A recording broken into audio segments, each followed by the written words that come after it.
এই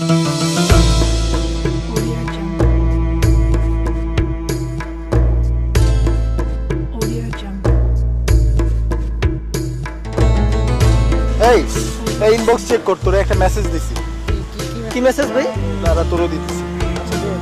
তুই এই মেসেজটা 20 জনের করে পাঠাবি, বুঝছস? তুই 20 জনের পাঠাবি, তুই 20 জনের, আমিও 20 জনের পাঠাবি। পাঠা দিলে কি আরে দিলে অনেক সওয়াব হইব। পাঠা তাই নাকি? কোন এরা মনের পরীক্ষায় পাস করবি, মনের যত আশা আছে সব পূরণ হবে। তাতে দে। বলেন কি ভাই? এখন পাঠাই দেন। আরে দে। জনকে সেন্ড করো, তাহলে মনের আশা পূর্ণ হবে। ও আমি 20 জনের পাঠাইছি তুই? হ্যাঁ ভাই, আমি 40 জনকে পাঠাবো। পাঠাই দিছি। আরে তুই আগে 20 জনের পাঠাইছিস তো? হ্যাঁ ভাই, আমি পাঠাই দিছি। আচ্ছা দাঁড়া হিসাব করতো।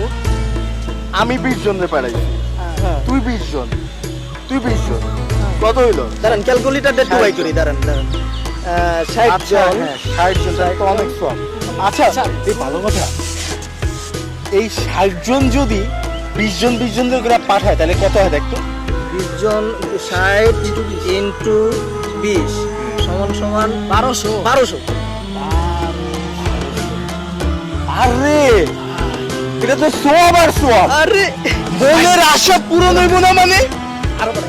ভাই আমি আরো বাড়াবো ভাই, আমি আরো বাড়াবো।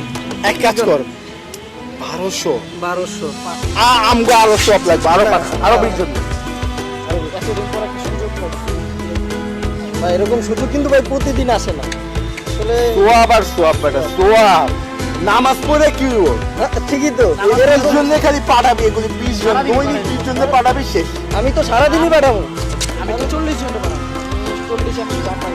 বাহ, এতদিন পরে একটা সুযোগ হইলো। ওই দেখো এই যে আবার কে জানি আর পাঠাইছি যে 20 জনের পাঠাও, তাইলে মনের আশা পূরণ হবে, না পাঠাইলে কালকে সকালের মধ্যে মারা যাবে। ভাই আগে তো আগে ভাই আমি এত তাড়াতাড়ি মরতে চাই না রে ভাই। পাঠাইছি 20 জনের আমি পাঠা। এত তাড়াতাড়ি মরতে চাই না, আমি আগে সেন্ড করে দিই। 1 2 ইয়েস বাইচে গেছি, ভাই বাইচে গেছি। আমিও ভাই। আমি 40 জন পাঠাবো। আল্লাহ আমি সোয়াব। শিওর বাইচে। সোয়াব আর সোয়াব, আর আরে কি ভাই। লাগে? সোয়াব এইটা কি? আরো 20 জন পাঠাইলাম। পাঠা সোয়াব। আসসালামু আলাইকুম ওয়া রাহমাতুল্লাহ। ওয়ালাইকুম আসসালাম। ওয়ালাইকুম। আজান হয়েছে। নামাজ পড়ে টড়ে কাটতে আমরা রাস্তা পেয়ে গেছি, সোয়াবে জান্নাতের রাস্তা পেয়ে আমি গেছি। শুনছিলাম যাবার পথে আপনারা সোয়াবের হিসাব করছিলেন। আরে কিসের এত সোয়াব? হুজুর কি যে বলেন, মানে আমরা হচ্ছে এমন রাস্তা পাইছি, 20 জন পাঠাই দিই। এই আমরা হচ্ছে এমন রাস্তা পাইছি যেই রাস্তায় নামাজ না পড়া আপনি জান্নাতে যাবেন, এবং সোয়াব আর সোয়াব, সোয়াব আর সোয়াব। কিভাবে এটা সম্ভব? আমি তো সবসময় মানুষকে দাওয়াত দিয়ে যাচ্ছি, তাই অনেক দাওয়াত দেন। নামাজে শোনেন, ফেসবুকে আমার এই সকালবেলা একটা লোক পাঠাইছে যে একটা মেসেজ, এইটা 20 জনে পাঠান, আপনি সোয়াব পাবেন, আপনি জান্নাতবাসী হবেন। ভাই আমার 200 হয়ে গেছে। এই এই খবরটি 20 জনকে পাঠাও, তুমি অনেক সোয়াব পাবে। ও সোয়াব ভাই আমারে পাঠান। কিছু কথা বলতাম, যদি অনুমতি দিতেন। বলেন। হ্যাঁ পাঠাই। সোয়াব কামাই নেই। কত হইছে? কোরআন হাদিসের কোথাও কি আছে এমন আমার তো 650। যে মেসেজ ফরওয়ার্ড করলে চালু হয়। জান্নাতে চলে যাওয়া যাবে? সারা দিন অক্লান্ত পরিশ্রম করে মানুষ 5 ওয়াক্ত নামাজ পড়ছেন, আল্লাহর জন্য কত কষ্ট করে যাচ্ছে, এই সমস্ত মেসেজ ফরওয়ার্ড করা এগুলো তো জায়েজ নেই। এটা ভদ্রবেশে মানুষকে ধোঁকা দেওয়া হচ্ছে। আমরা কি এখান থেকে ফিরে আসতে পারি না? এভাবে জাতিকে বিভিন্নভাবে ধোঁকা দেয়। আসলে কোরআন আমাদেরকে সবসময় সাবলীল শিক্ষা দিয়েছে। এভাবেই যদি সবসময় করে যাই আমরা, তাহলে সোয়াব যদি এভাবেই পলিথিন বেঁধে নিয়ে নেওয়া যায়, তাহলে কেন মানুষ আর নামাজ রোজা করবেন? কেন এত কিছু হয়ে গেল? আসলে এটা যারা পাঠান তারা আপনাকে ইমোশনাল ব্ল্যাকমেল করে ফেলে। আপনি ভাবেন যে এইভাবে একটা মেসেজ আসলো, আপনি মনে হয় সব কিছু পেয়ে গেলেন, আপনি ব্ল্যাকমেলের শিকার হয়ে কখনো কখনো এইভাবে ভিন্ন SMS পাঠিয়ে ফেলবে আপনাকে। মানে প্রথম আপনাকে এরকম ভালো SMS দিয়ে একটা সময় বলে ফেলবে, এর দিনের জন্য শহীদ হয়ে যাও, মরে যাও, এভাবে বিভ্রান্তি কিছু স্মৃতি আপনার ভিতরে ঢুকাবে। আপনি যদি একবার এটা রিপ্লাই করেন, আপনি আবার বিপাকে পড়ে যাবেন। এরকম একটা টিম তৈরি হয়েছে, আসলে এটা সম্পূর্ণই বানোয়াট, বৃথা।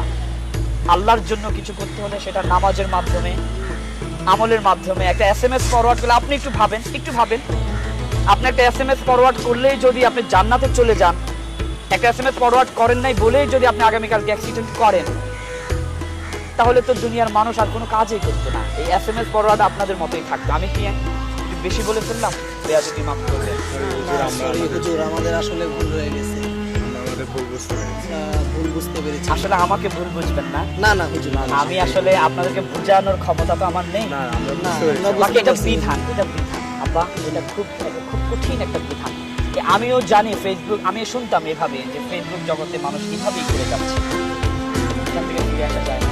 আমরা আমাদের ভুল বুঝতে পেরেছি। জি, আজকে ইনশাআল্লাহ। থেকে আমরা কোনো SMS এর রিপ্লাই দিব না। কিন্তু এরকম তো অনেকেই করে যাচ্ছে, সবাই করতেছে। আমরা তাদের কাছে কিভাবে এই দাওয়াতটা পৌঁছে দিই? যে অনেকের জন্য যে ক্যামেরা আছে, ক্যামেরা আপনি তাকে বলুন আজকে থেকে আমাদের মতো যেন আর কেউ এই ধরনের SMS এ সাড়া না দেয়। এটা একটা ভাইরাস। আপনাদের পক্ষ থেকে বলুন, যেহেতু আপনারা এত কষ্ট করেছেন। আর কি।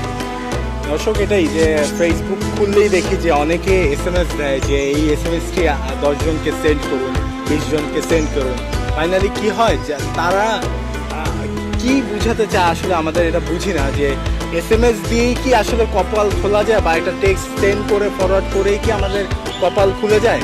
এটা আমরা অনেকেই ভুলটা করি। নিয়মিত আমার ইনবক্সে, সবার ইনবক্সে আমাদের এরকম অনেক মেসেজ আসে। তো আপনাদের এটাই বলবো যে সৃষ্টিকর্তা আছে, আমরা মুসলমান, আমাদের নামাজ পড়তে হবে। আমরা এই কাজটি করি, SMS ফরওয়ার্ডিং বিজনেস না করে। এতে যেটা হয় যে এতে কিছু অসাধু ব্যক্তি আছে, তারা আমাদের আইডিগুলিকে স্পাম্পিংয়ে যেন জড়িয়ে যায়, আমাদের আইডিগুলি যেন ডিজেবল হয়ে যায়, এই ধান্দা সবসময় করে। তো সবাইকে অনুরোধ করবো আপনারা এই ধরনের SMS-এ আপনারা সাড়া দিন। ফালা নকিমু লাহু ইয়াউমাল কিয়ামাতি ওয়াজনা। যদি মানুষকে মানুষ ধোঁকা দেয় অথবা কাউকে কেউ ধোঁকা দেয়, আল্লাহ পাক কোরআনের মধ্যে প্রকাশ্য দিবালোকে বলেছেন ইয়াউমাল কিয়ামাতি ওয়াজনা, তার যে আমল হয়েছে, সে এতদিন যা আমল করেছে এ কোনো আমলের ওজন দেয়া হবে না।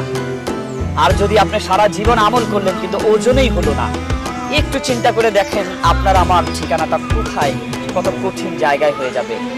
প্রিয় দর্শক, আজকে এই একটি মেসেজের মাধ্যমে সারা পৃথিবীকে জানিয়ে দিতে চাই, এটি ভদ্রবেশে একটি ধোঁকা। আর যারা ধোঁকা দেয় তারা প্রিয় নবীজির উম্মত হতে পারে না।